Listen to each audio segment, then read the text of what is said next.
महाकुंभ में दिखेगा मोदी योगी का विजन।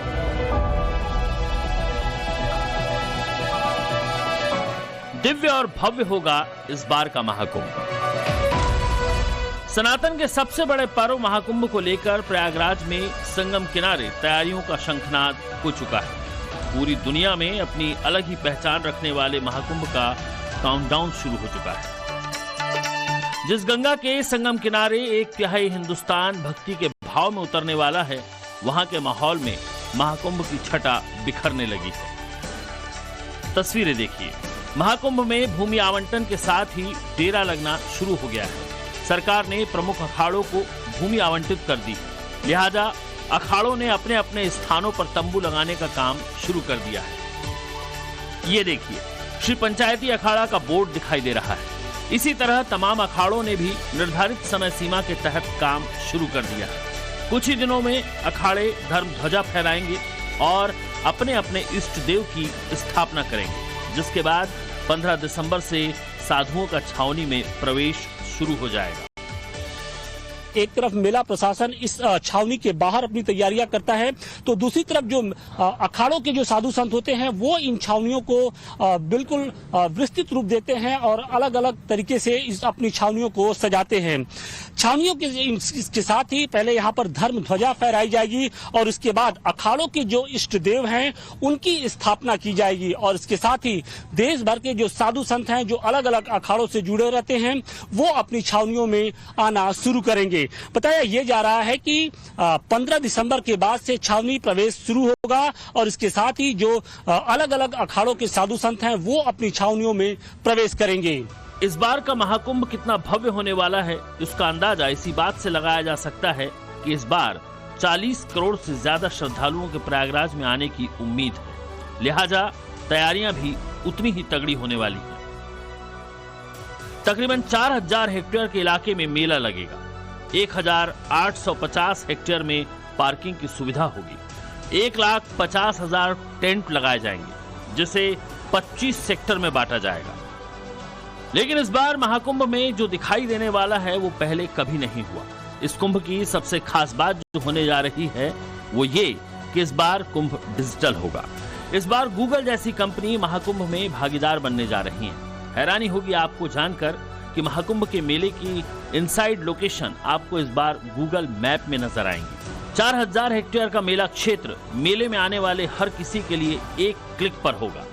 सनातन के सबसे बड़े पर्व महाकुंभ के रंग बिखरने लगे हैं। महाकुंभ में इस बार आस्था के साथ साथ आधुनिकता का भी संगम होगा। जी हाँ, इस बार का महाकुंभ डिजिटल होने जा रहा है। सिर्फ एक क्लिक में महाकुंभ से जुड़ी सारी जानकारी श्रद्धालुओं के पास होगी और इसके लिए योगी सरकार और गूगल के बीच में एक महत्वपूर्ण करार हुआ है। इस करार के माध्यम से महाकुंभ में आने वाले जो श्रद्धालु होंगे उनको महाकुंभ के यानी मेला क्षेत्र के किसी भी लोकेशन की जो जानकारी होगी वो गूगल मैप से आसानी से प्राप्त हो जाएगी। और सिर्फ इतना ही नहीं, महाकुंभ में आने वाले जो श्रद्धालु होंगे वो कहीं भी बैठकर मेला क्षेत्र के किसी भी जगह का जो 360 का जो व्यू होता है उसका नजारा देख सकते हैं। ऐसा पहली मर्तबा होने जा रहा है जब किसी अस्थायी शहर के लिए गूगल की ओर से ये व्यवस्था की जा रही है। सरकार का यह फैसला महाकुंभ में शामिल होने वाले 40 करोड़ लोगों के लिए बड़ी सौगात होगी। गूगल के मैप में महाकुंभ की लोकेशन होने से लोगों का समय बचेगा। लोग मैप के जरिए महाकुंभ के अंदर रास्ता नहीं भटकेंगे। आसानी से महाकुंभ की किसी भी लोकेशन पर जाया जा सकेगा। अस्पताल, पब्लिक निवास, थाने, खोया पाया केंद्र, इन तमाम जगहों को गूगल मैप अस्थायी तौर पर अपने मैप में शामिल करेगा। खास बात यह होगी कि इसके लिए आपको किसी ऐप पर नहीं जाना है। जो सामान्यतः गूगल मैप हम उपयोग में लाते हैं उसी के जरिए महाकुंभ की सभी लोकेशन आपको हासिल होंगी। लगभग 40 करोड़ जो श्रद्धालु हैं वो इस बार महाकुंभ में आएंगे और ऐसे में इस बार न सिर्फ आस्था बल्कि आधुनिकता का भी जो रंग है वो दिखाई पड़ेगा।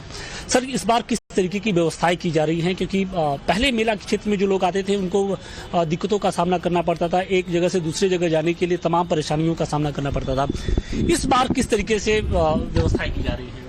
इसमें उद्देश्य ये है कि जो भी श्रद्धालु हैं सबका बहुत सुगम दिव्य भव्य कुंभ का जो विजन है हमारे सरकार का, उसको आगे बढ़ाते हुए, और डिजिटल कुंभ का जो विजन आया है अभी माननीय मुख्यमंत्री जी, प्रधानमंत्री जी ने दिया है, उसके तहत हम इस बार सभी श्रद्धालुओं के लिए निर्बाधित सेवा रहेगी, जिसमें पूरे मेला क्षेत्र में जो 4000 हेक्टेयर में हमारा मेला क्षेत्र में फैलेगा, उसमें उनकी मूवमेंट, जो हमारी बेसिक सर्विसेज हैं सारी, हमारे अस्पताल बन रहे हैं, हमारे पब्लिक अकोमोडेशंस बन रहे हैं, हमारी इमरजेंसी सर्विसेज हैं, हमारे थाने हैं, हमारे खोया पाया केंद्र बन रहे हैं, सभी आपको नक्शे पे उपलब्ध होंगे, जो गूगल मैप्स के थ्रू आप नेविगेट कर पाएंगे। जो शहर में स्थायी तौर पर होता है वो आप अस्थायी तौर पर भी मेला क्षेत्र में पा पाएंगे, जिसमें टेंट सिटी आप जा पाएंगे, बाकी प्लेसेस ऑफ इंटरेस्ट जो हैं सभी आप गूगल मैप्स के थ्रू नेविगेट कर पाएंगे।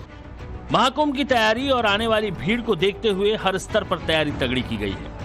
इस बार भारतीय रेल ने यात्रियों की सुविधा के लिए 13 जनवरी से 26 जनवरी तक 140 रेगुलर ट्रेनों के साथ साथ 6 प्रमुख अनुष्ठान वाले दिनों के लिए 1225 स्पेशल ट्रेन चलाने का प्लान बनाया है।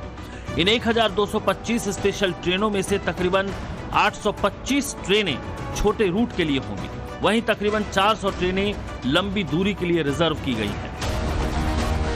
रेलवे इसके लिए 933.62 करोड़ रुपए की बुनियादी ढांचागत परियोजनाओं पर भी काम कर रहा है। इसमें इस पूरे बजट को 2 हिस्सों में बांटा गया है।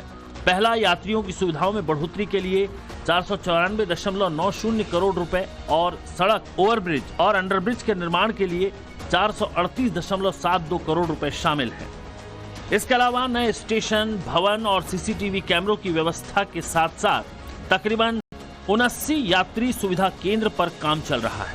प्रयागराज जंक्शन पर एक यात्री घेरा भी बनाया जा रहा है, जिसमें तकरीबन 4000 यात्रियों को एकोमोडेट किया जा सकेगा।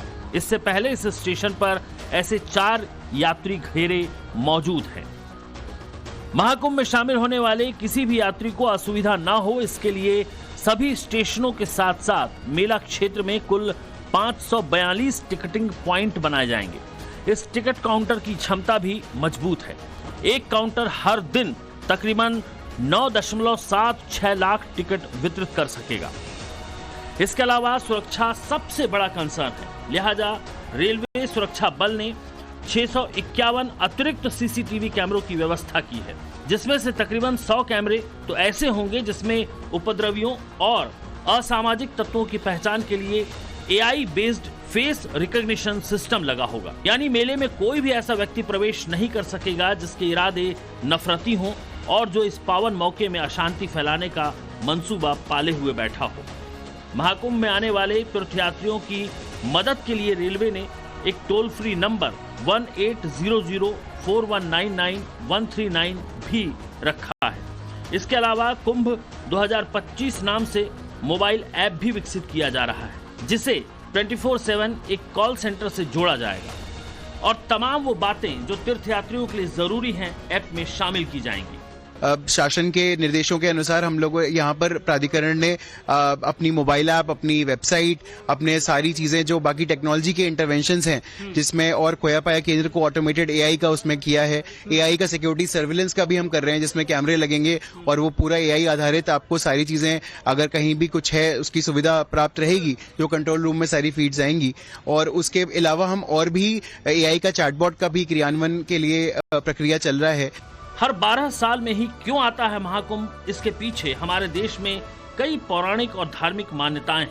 पहली मान्यता तो यही है कि महाकुंभ की उत्पत्ति समुद्र मंथन से हुई है।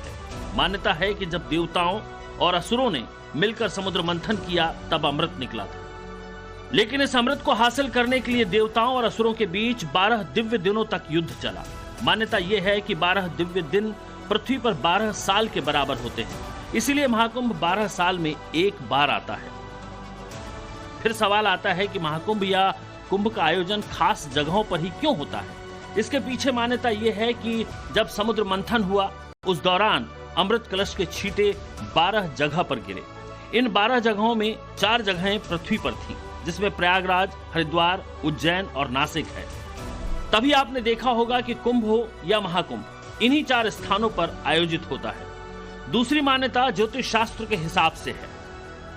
12 ग्रहों में एक बृहस्पति, जिसे गुरु ग्रह भी कहा जाता है, 12 साल में 12 राशियों के चक्कर लगाता है। जब बृहस्पति का 12 राशियों में चक्कर पूरा होता है उसी साल कुंभ का मेला लगता है। इस बार प्रयागराज में होने वाले महाकुंभ में शाही स्नान का नाम बदलकर कुंभ अमृत स्नान कर दिया गया है।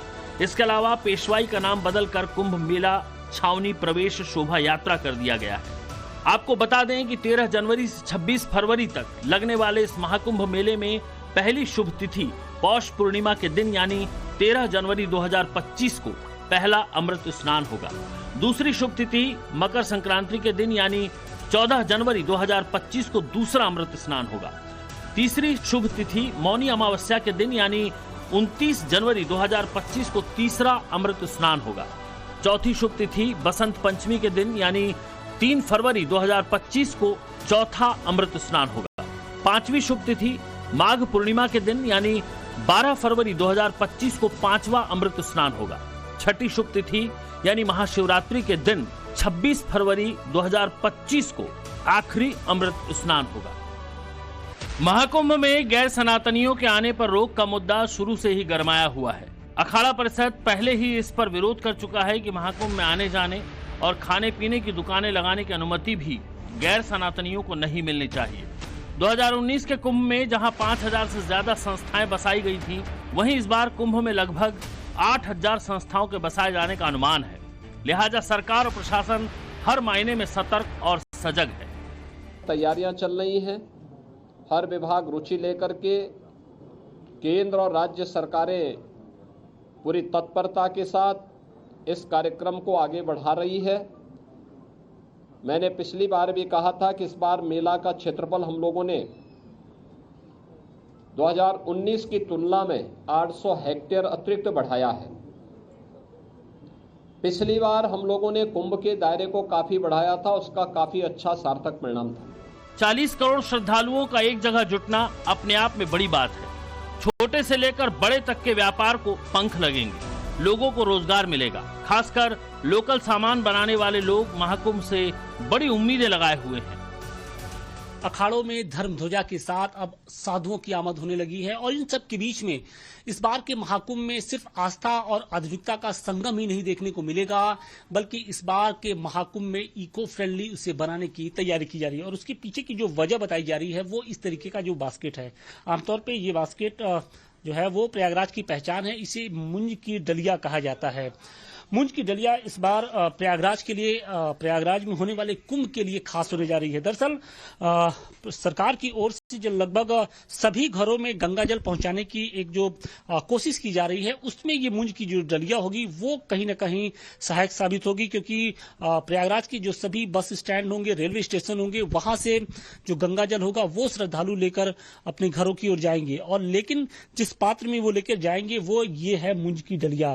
प्रयागराज के लिए कोई नई चीज नहीं है, सदियों से मुंज की डलिया यहाँ पर बनाई जाती है, लेकिन इस बार महाकुंभ के जरिए इसे कहीं ना कहीं ग्लोबल बनाने की कोशिश की जा रही है। प्रयागराज में ये कितने सालों से बनता है? क्या ये प्रयागराज की पहचान भी है क्या? क्योंकि वन डिस्ट्रिक्ट वन प्रोडक्ट के तहत इस पूरे जो कारोबार को बढ़ावा देने की बात की जा रही है और योगी सरकार की ये कोशिश है कि जो महिलाएं हैं वो आत्मनिर्भर बने इस तरह के कारोबार के जरिए।